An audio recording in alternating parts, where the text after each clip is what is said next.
Hello साथियों, नमस्कार। एक बार फिर से हमारे यूट्यूब चैनल में आप सभी का हार्दिक स्वागत है।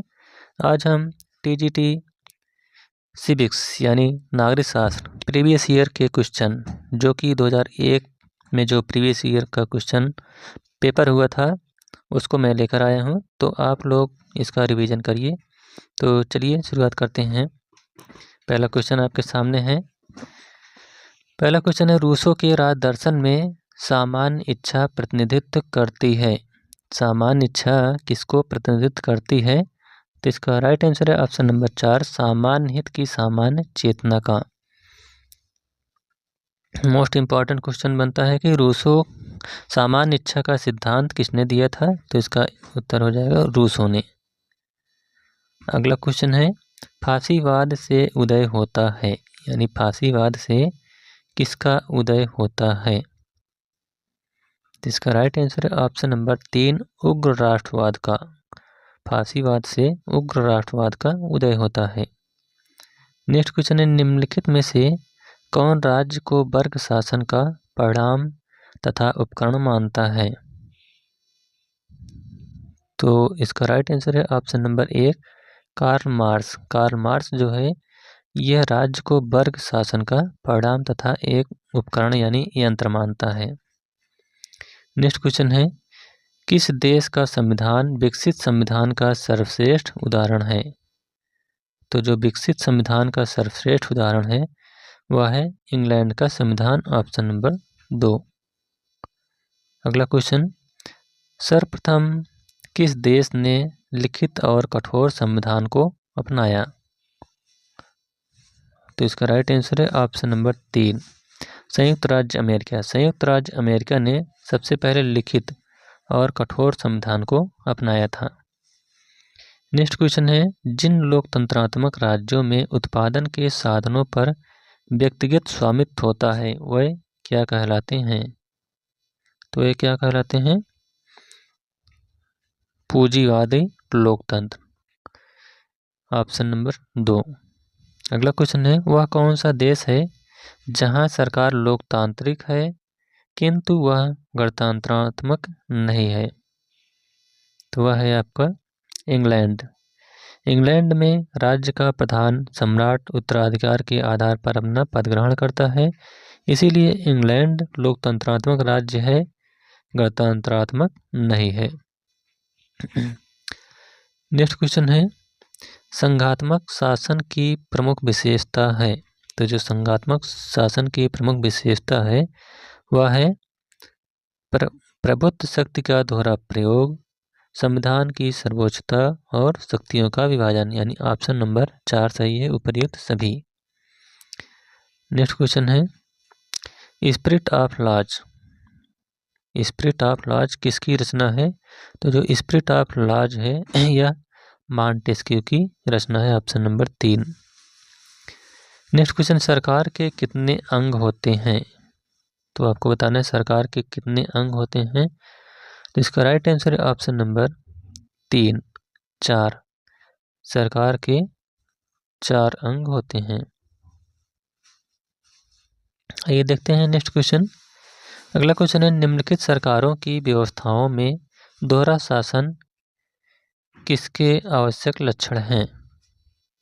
तो 12 क्वेश्चन का आपका राइट आंसर है ऑप्शन नंबर 3, संघीय व्यवस्था का। नेक्स्ट क्वेश्चन, आनुपातिक प्रतिनिधित्व की पद्धति का प्रतिपादन किसके द्वारा किया गया है? तो जो आनुपातिक प्रतिनिधित्व की पद्धति है इसका प्रयोग करने वाले कौन हैं? थॉमस हेयर द्वारा, ऑप्शन नंबर 1। अगला क्वेश्चन है, रॉलेट एक्ट का क्या उद्देश्य था? रॉलेट एक्ट का क्या उद्देश्य था? तो इसका उद्देश्य जो है यह था कि इसके द्वारा किसी भी व्यक्ति को गिरफ्तार करना तथा बिना कानूनी कार्रवाई के मनमाने समय तक नज़रबंद रखना था। अगला क्वेश्चन है, महात्मा गांधी अपना राजनीतिक गुरु किसे मानते थे?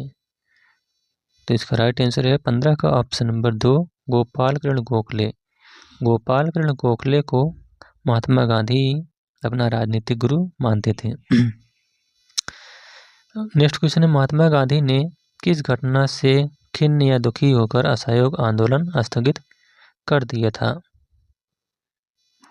तो इसका राइट आंसर है ऑप्शन नंबर 3, चौरी चौरा कांड, जो कि 5 फरवरी 1922 को गोरखपुर जिले के चौरी चौरा नामक ग्राम में जनता ने आवेश में आकर पुलिस थाने में आग लगा दी, जिसमें 21 लोग मारे गए। इसी अहिंसावादी की घटना को देखकर महात्मा गांधी दुखी हुए और 11 फरवरी 1922 ईस्वी को असहयोग आंदोलन स्थगित कर दिया था। अगला क्वेश्चन है, स्वराज मेरा जन्मसिद्ध अधिकार है, यह किसने कहा था? तो यह जो है लोकमान्य तिलक यानी बाल गंगाधर तिलक ने कहा कि स्वराज मेरा जन्मसिद्ध अधिकार है और मैं इसे लेकर ही रहूंगा। नेक्स्ट क्वेश्चन है, सामान्य इच्छा का सिद्धांत किसने प्रतिपादित किया? तो जो सामान्य इच्छा है इसका प्रतिपादन किसने किया था? रूसो ने। Option number 1। अगला क्वेश्चन, राज्य की उत्पत्ति का दैवी सिद्धांत किसने प्रतिपादित किया? तो जो राज्य की उत्पत्ति का दैवी सिद्धांत है इसका प्रतिपादन करने वाले कौन है? जेम्स प्रथम। Option number 3। Next question, Bharat वस्तुतः एक संघात्मक राज्य नहीं है वरन एक अर्धसंघात्मक राज्य है, यह कथन किसका है? तो यह कथन है 20 का ऑप्शन नंबर 1, केसी हुइयर ने कहा है कि राज्य को एक अर्धसंघात्मक राज्य की संज्ञा दी है। अगला क्वेश्चन, निम्नलिखित में से कौन संविधान की प्रारूप समिति का सदस्य नहीं था? तो इसमें से जो प्रारूप समिति के सदस्य नहीं थे वह है सच्चिदानंद सिन्हा, ये प्रारूप समिति के सदस्य नहीं थे। इसके अलावा एन गोपाल स्वामी अयंगर, आह्लाद कृष्ण स्वामी अय्यर और मोहम्मद सादुल्ला, ये सब प्रारूप समिति के सदस्य थे। नेक्स्ट क्वेश्चन है, संविधान सभा द्वारा संविधान को किस दिन स्वीकृति प्रदान की गई थी? तो इसका राइट आंसर है ऑप्शन नंबर 3, 26 नवंबर 1949 ईस्वी को। अगला क्वेश्चन, भारतीय संविधान का सबसे बड़ा स्रोत कौन सा है? तो जो भारतीय संविधान का सबसे बड़ा स्रोत है वह है भारतीय शासन अधिनियम 1935। अगला क्वेश्चन, भारतीय संविधान की संशोधन प्रक्रिया पर किस देश का प्रभाव है? यानी भारतीय संविधान में संशोधन की प्रक्रिया किस देश के संविधान से लिया गया है? तो इसका राइट आंसर है ऑप्शन नंबर 4, दक्षिण अफ्रीका से। अगला क्वेश्चन, भारतीय संविधान में मौलिक अधिकार किस संविधान से ग्रहण किए गए हैं? तो जो मौलिक अधिकार है ये आपका कहाँ से लिए गए हैं? अमेरिका के संविधान से। Option number 2। नेक्स्ट क्वेश्चन, संविधान के अनुच्छेद 24 के अंतर्गत कितने वर्ष से कम आयु वाले किसी बच्चे को कारखानों, खानों या किसी अन्य जोखिम भरे काम में नियुक्त नहीं किया जा सकता है? तो वह है 14 वर्ष से नीचे के बच्चे को। नेक्स्ट क्वेश्चन है, भारतीय संविधान के किस भाग में नीति निर्देशक तत्वों का उल्लेख किया गया है? तो जो राज्य के नीति निर्देशक तत्व हैं इसका उल्लेख भारतीय संविधान के भाग 4 में किया गया है। नेक्स्ट क्वेश्चन है, भारतीय संविधान के किस संवैधानिक संशोधन अधिनियम द्वारा मूल कर्तव्य को जोड़ा गया है? तो जो मूल कर्तव्य को जोड़ा गया है ये आपका 42वें संविधान संशोधन के द्वारा जोड़ा गया है, जो कि भाग 4 का अनुच्छेद 51 का में इसको रखा गया है। आइए देखते हैं अगला क्वेश्चन कौन सा है। अगला क्वेश्चन है, छुआछूत या अस्पृश्यता को संविधान के किस अनुच्छेद द्वारा समाप्त किया गया है? तो इसका राइट आंसर है ऑप्शन नंबर 29 का 3, अनुच्छेद 17। नेक्स्ट क्वेश्चन है, राज्य पुनर्गठन आयोग का गठन कब हुआ था? तो जरा राज्य पुनर्गठन आयोग का गठन यह 1956 ईस्वी में हुआ था। आइए देखते हैं अगले क्वेश्चन की ओर चलते हैं। अगला क्वेश्चन है, राष्ट्रीय विकास परिषद का अध्यक्ष कौन होता है?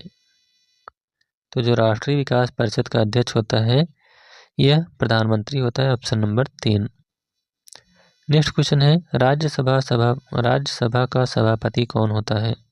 तो जो राज्यसभा का सभापति होता है वह यह है आपका उपराष्ट्रपति। Option number 2।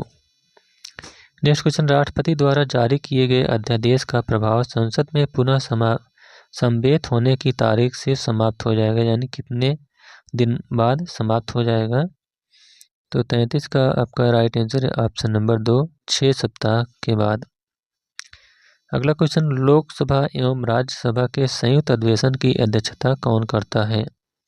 तो इसके अधिवेशन की जो अध्यक्षता करता है वह है लोकसभा अध्यक्ष। Option number 3। अगला क्वेश्चन है राज्य सूची का कोई विषय राष्ट्रीय महत्व का है या नहीं, यह घोषित करने का अधिकार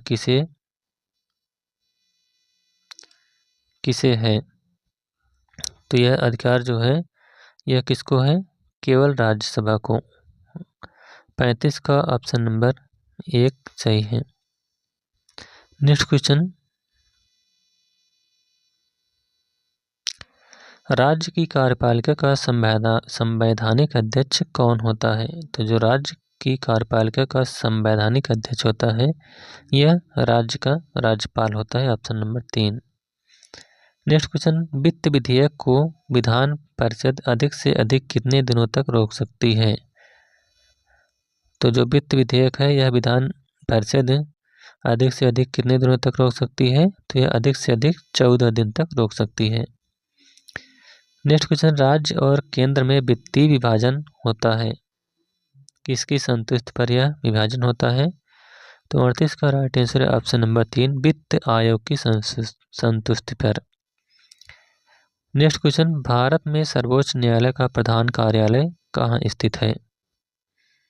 तो 39 का आपका राइट आंसर है ऑप्शन नंबर 2, दिल्ली में। नेक्स्ट क्वेश्चन है संघ लोक सेवा आयोग के सदस्यों का कार्यकाल है? तो जो संघ लोक सेवा आयोग के सदस्य हैं इनका कार्यकाल जो है 6 वर्ष की अवधि या 65 वर्ष की आयु तक होता है। अगला क्वेश्चन है निम्नलिखित में से कौन भारत सरकार का प्रथम कानून अधिकारी है? तो 41 क्वेश्चन का राइट आंसर है ऑप्शन नंबर 2, भारत का महान न्यायवादी। भारतीय संविधान के अनुच्छेद 76 के अनुसार भारत के महान न्यायवादी की नियुक्ति राष्ट्रपति के द्वारा किया जाता है। यह भारत सरकार का सलाहकार तथा प्रथम कानूनी अधिकारी होता है। अगला क्वेश्चन है संसद सदस्यों की अयोग्यता से संबंधित प्रश्न का विनिश्चय किसके द्वारा किया जाता है? तो यह जो है राष्ट्रपति के द्वारा किया जाता है। Option number 1। और लास्ट क्वेश्चन है निम्नलिखित में से किसका संवैधानिक प्रावधान नहीं है? तो इसमें से जो संवैधानिक प्रावधान का उल्लेख नहीं है वह है योजना आयोग का। इसके अलावा वित्त आयोग, निर्वाचन आयोग, लोक सेवा आयोग, इसका संविधान में उल्लेख किया गया है। तो इस प्रकार से नागरिक शास्त्र का TGT 2001 का प्रीवियस ईयर का क्वेश्चन यहीं पर समाप्त होता हुआ। Thank you.